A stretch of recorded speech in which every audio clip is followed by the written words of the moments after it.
అందరికీ నమస్తే. మన డైరీ ఫామ్కి స్వాగతం. ఈరోజు నేను గుజరాత్లో రెండో రోజు. చూడవచ్చు, మనం ఉదయాన్నే బయలుదేరి మళ్ళీ పాలను చెక్ చేయడానికి ఎక్కడైతే గేదెలు చూసామో నిన్న వాటి దగ్గరికి వెళ్ళడం జరుగుతుంది. ఇలా ప్రతి షెడ్లో మనం రైతుల దగ్గరే గేదెలు తీసుకుంటాం గుజరాత్లో. ఎందుకంటే స్టాల్లో పెట్టి గేదెలని ఏదైనా చేసి మనకి చూపిస్తారు, అడ్డరు పాలు, అలాంటి మోసం ఉండదు ఇక్కడ.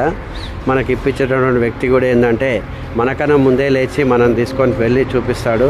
అక్కడ మేతలు కూడా చూడండి, మీరు చాలామంది చూస్తున్నారు కదా, మన దగ్గర పచ్చి మేత, డ్రై మేత అని. సాధ్యమైనంత వరకు డ్రై మేతనే ఎక్కువ వాడతారు ఇక్కడ.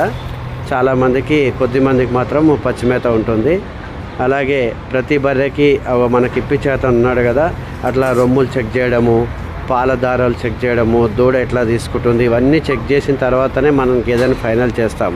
అందుకే మన దగ్గర గేదెలు ఇప్పటి వరకు కూడా వచ్చిన గేదెలు తొందరగానే సేల్ కావడం జరుగుతుంది. చాలామంది ఏంటంటే గేదెలను ఇలా ఒకరోజు రెండు రోజులు చూడకుండా కేవలం యూట్యూబ్లో చూసి వాటి యొక్క పొదుగులు చూసి కొనుక్కుంటున్నారు.